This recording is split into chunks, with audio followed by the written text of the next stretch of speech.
શ્રી ગગજીભાઈજી સુતરિયા પ્રાથમિક શાળા, कक्षा 4, विषय हिंदी, पाठ 5 धमक धमक आता हाथी। तो विद्यार्थी मित्र, आज हम काव्य 5 धमक धमक आता हाथी के बारे में अभ्यास करेंगे। तो प्रथम हम इसके कवि प्रयाग शुक्ल के बारे में परिचय लेंगे। प्रस्तुत कविता प्रसिद्ध रचनाकार श्री प्रयाग शुक्ल द्वारा रची गई है। अब उसका जन्म ईस्वी सन 1940 में कोलकाता में हुआ था। साहित्य की विविध विद्याओं पर सशक्त रूप से लेखनी चलाई है। बच्चों के लिए आपने बहुत उल्लेखनीय रचनाएं लिखी है।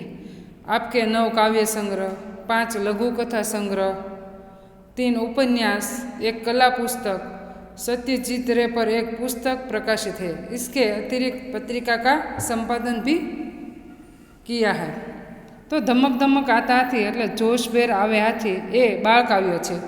બાળકોના હૈયા અને હોઠે રહી જાય તેવી આ કવિતામાં લેખક શ્રી પ્રયાગ શુક્લ છે।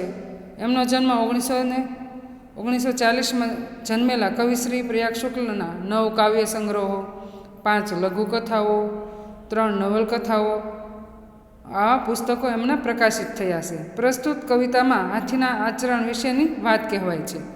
તો તમને પણ, તમે નાના બાળકો છો એટલે તમને પણ તમારી સોસાયટીમાં હાથી આવે તો તમે જોવા માટે દોડો ને। તો આ કાવ્ય છે એ હાથી ધમક ધમક આતા હાથી ગુજરાતીમાં થાય કે જોશભેર આવે હાથી। તો હવે આપણે આ કાવ્યનું ગાન કરી પછી તેની કાવ્ય પંક્તિ સમજશું।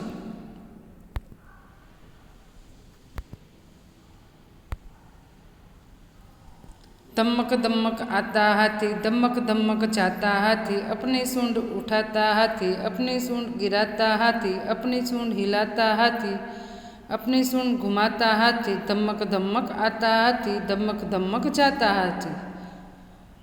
धमक धमक आता हाथी, जोशभेर आवे हाथी, धमक धमक जाता हाथी, जोशभेर जाए हाथी। अपनी सूंड उठाता हाथी, पोतानी सूंड उठावे हाथी, अपनी सूंड गिराता हाथी, पोतानी सूंड नीचे पाड़े हाथी, अपनी सूंड हिलाता हाथी, पोतानी सूंड हलावे हाथी, अपनी सूंड घुमाता हाथी, पोतानी सूंड फेरवे छे।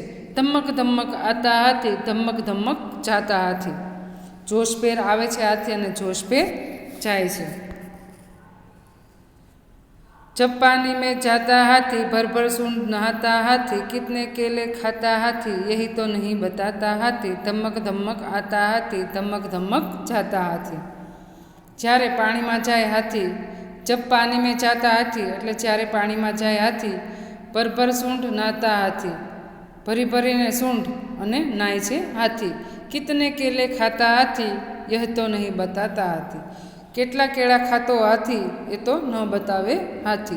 ધમક ધમક આતા હાથી, ધમક ધમક જાતા હાથી। જોશભેર आवे हाथी અને જોશભેર जाए हाथी। अब हम शब्दार्थ करेंगे। धमक यानी जोश, तेज। पानी यानी जल, नीर, सलील। हाथी यानी गज। अब हम पाठ्य पुस्तक में कविता का अभिनव के साथ गान कीजिए। आपको आपकी मम्मी के सामने एक कविता है, उसका गान करके उसका अभिनय करना है। प्रश्न नंबर 2, सूचना के अनुसार अभिनय कीजिए। रोना, तो आपको अभिनय करना है रोना। हंसना, पटाखे छुड़ाना और कपड़े धोना, ये अभिनय आपको करना है। प्रश्न नंबर 3, पढ़िए और समझिए।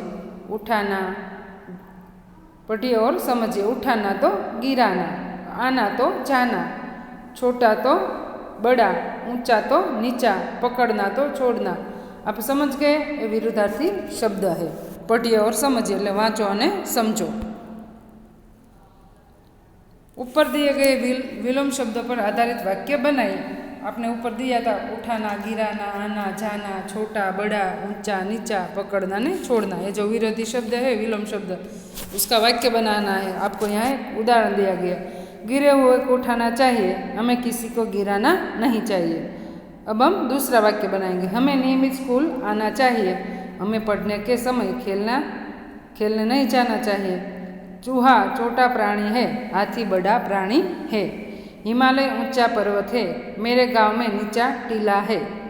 मुझे सांप पकड़ना नहीं आता, मुझे जिद करना छोड़ना पड़ेगा। तो आपने प्रश्न नंबर 3 में पढ़िए और समझिए, जो विलोम शब्द है उसका वाक्य बनाना है। अब आपको प्रश्न नंबर 4, चित्र के आधार पर कहानी कहिए।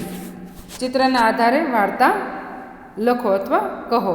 तो आप पहले चित्र में देखिए, एक जंगल में बर्बर शेर रहता था। वह हर रोज कई प्राणी को मार डालता था। सब पशुओं ने शेर के समक्ष प्रस्ताव रखा, हम में से हर रोज एक प्राणी आपके आहार के लिए आएगा। तो पहला चित्र का यही आपको लिखना है। और दूसरा चित्र देखिए, शेर ने प्राणियों का प्रस्ताव मान लिया। दूसरे दिन एक चतुर खरगोश शेर के पास युक्तिपूर्वक देर से गया। शेर ने गुस्से से पूछा, क्यों देर से आए? मैं कब का भूखा हूँ। तो पहले चित्र में जंगल बताया गया है, हर रोज एक प्राणी को मार डालता था और सभी प्राणियों ने प्रस्ताव रखा कि हम में से हर रोज एक प्राणी आपके आहार के लिए आएगा। ये पहला चित्र है। और दूसरे दिन खरगोश यानी ससलानो वारो હતો સિંહ પાસે જવાનો। તો સસલું से બહુ હોશિયાર હતો અને યુક્તિપૂર્વક મોડો ગયો, દેર से ગયા। મોડો ગયો એટલે શેર એટલે સિંહને ગુસ્સો આવ્યો અને કીધું, ક્યો દેર से આવીએ? મેં કબ કા ભૂખા? તો કેમ મોડો આવ્યો? હું ક્યારનો ભૂખ્યો છું। આપણે બે ચિત્રનું વર્ણન કર્યું। હવે આપણે ત્રીજું અને ચોથું ચિત્ર જોઈએ। तो तीसरे चित्र में देखिए, खरगोश ने उत्तर दिया, मैं आ ही रहा था। कुएं के पास एक दूसरा शेर मिल गया जो मुझे खाना चाहता था। मैं दुम दबाकर जान बचाए हुए आपके पास पहुंचा हूँ। खरगोश है वो बहुत चालाक है। उसने कहा, मैं आपके पास ही आ रहा था। एक कुएं के पास एक मुझे शेर मिला और कहा कि मैं तुझे खाना चाहता हूँ। मैं दुम दबा के, दुम यानी પૂંછડી દબાવીને ઝડપથી તમારી પાસે આવવા માટે ભાગ્યો। और चित्र नंबर 4 જોઈએ। शेर ने गुस्से से खरगोश को कहा, चल मुझे दिखा कहाँ है दूसरा शेर, मैं उसे मार डालूंगा। खरगोश शेर को कुएं की जगह पर ले आया।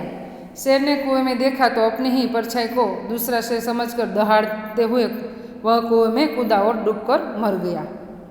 अब देख सकते हैं, शेर ने गुस्से में खरगोश को कहा, कहाँ है दूसरा शेर जो तुम्हें कुएं के सामने मिला, मैं उसे मार डालूंगा। खरगोश शेर को कुएं की जगह ले जाता है और शेर कुएं में देखता है और अपनी परछाई એટલે પોતાનો પડછાયો છે કૂવાની અંદર બતાય છે એટલે ગુસ્સે થાય છે, દહાડના એટલે ગર્જના કરે છે અને કૂવામાં કૂદકો મારે છે અને ડૂબી જાય છે। तो इस कहानी से आपको क्या सीख मिलते हैं विद्यार्थी मित्रों? तो कि इस कहानी से इस प्रकार खरगोश की चतुराई से जंगल के प्राणियों की जान बच गई। सभी प्राणी निर्भय होकर सुखपूर्वक रहने लगे। कोई भी काम हो तो चतुराई से और होशियारी से करना चाहिए।